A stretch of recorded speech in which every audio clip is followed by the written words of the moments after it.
This is David with High Performance Stoicism. I want to talk to you about the following topic. Stoicism makes life easier.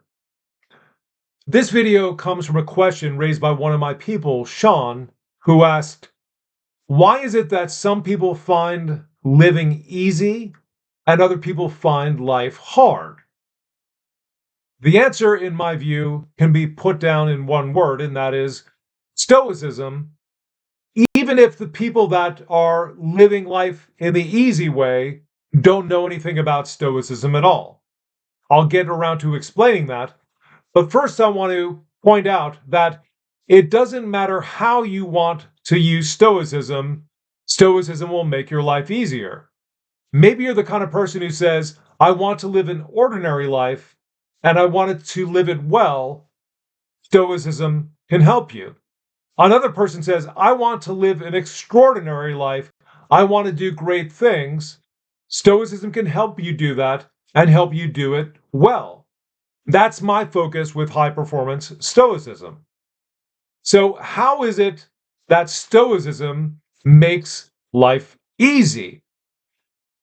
Many people say life is hard, and they have a ton of evidence in support of that. We all get into difficulties. We all experience setbacks and adversities, and every day we face obstacles again and again, and it could be annoying, and we could say life is hard. But the number one thing that makes life hard for people is us. I make my life hard, you make your life hard. So, how can Stoicism help with that? Now, when I point out the examples to follow, I believe that you'll see, okay, this is how someone is making their life hard in the two examples that I'll give. Here's one way to make your life harder.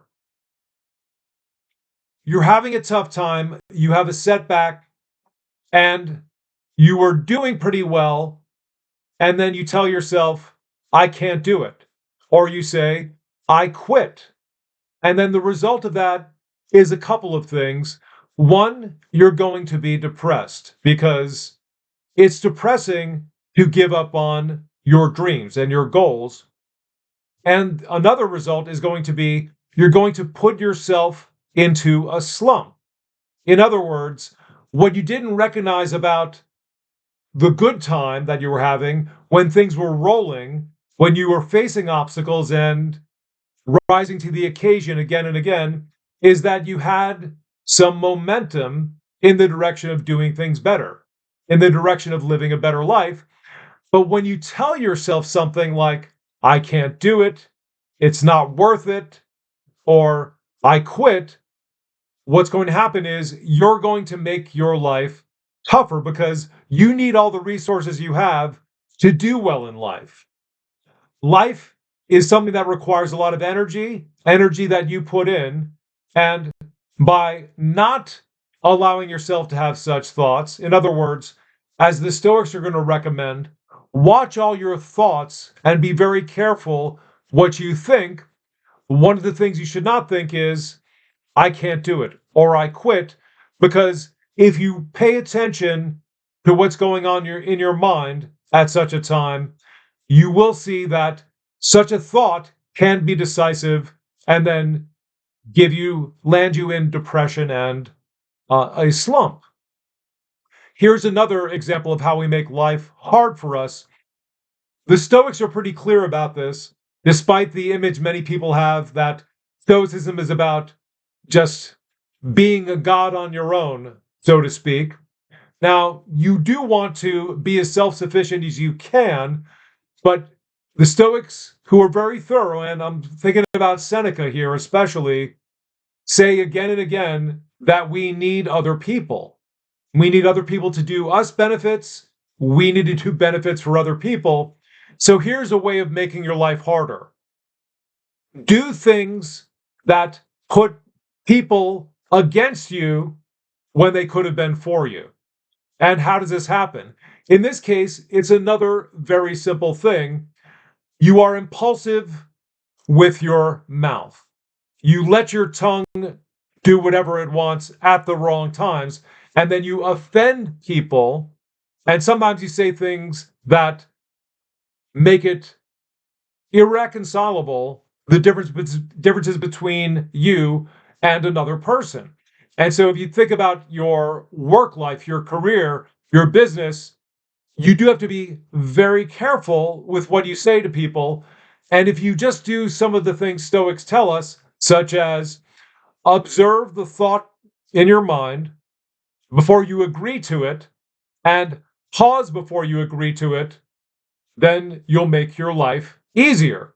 So, in both of these cases, it really is a simple, tiny thing which can make your life harder.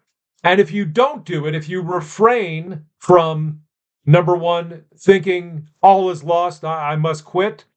And in the second case, if you refrain from saying things that will bring you into odds with other people and make them go against you, if you avoid those things, you'll make your life easier. So let's get back to my suggestion at the beginning that Stoicism makes life easier. But then what about all these people that don't know anything about Stoicism? I'm going to explain that now. Stoicism wants you to do two things over time. One, it wants you to have accurate beliefs of the universe. What are those accurate beliefs? Some of these are familiar to you. Some things are up to us, and some things are not up to us. That's one. Number two, we have the capability of being strong on a moment's notice. In other words, we have the seed of courage within us. And let's put out number three, the things we think of are of great importance, of great value. In retrospect, over the long term, they're not. So, in the one case where we give up, just because you had a tough day and you had several sales in a row fail, you think it's a catastrophic thing, but that's a cognitive distortion. Your thinking is distorted. So that's going to be something that you want to guard against, but making it of massive importance when it's just one call that was a one other call in a given day that didn't work, it's just not that important in the long run. So that's number one of the things that the Stoics are saying we should do over time. Bring our thoughts into greater accuracy. That means our thoughts match reality more and more. And the second thing they're teaching us is mental skills. And I've talked about a couple of mental skills previously, and anybody who's living a life that's relatively easy because of what they're doing, the way they're thinking, the way they're acting, those people have more accurate beliefs about life and they've developed their mental skills. And here are a couple mental skills I've already discussed. One is don't put so much on one single experience to say something preposterous like, this is the end. That's irrational, and we know it. Now, the second thing, the second mental skill is watch your thoughts and also don't give in to them at crucial times. In other words, if someone is being, you think, a jerk, that's the time to not agree to even that thought, this person's a jerk. And then it's especially the time not to give into the thought, okay, I gotta give this guy a really hard sock in the jaw with my next statement.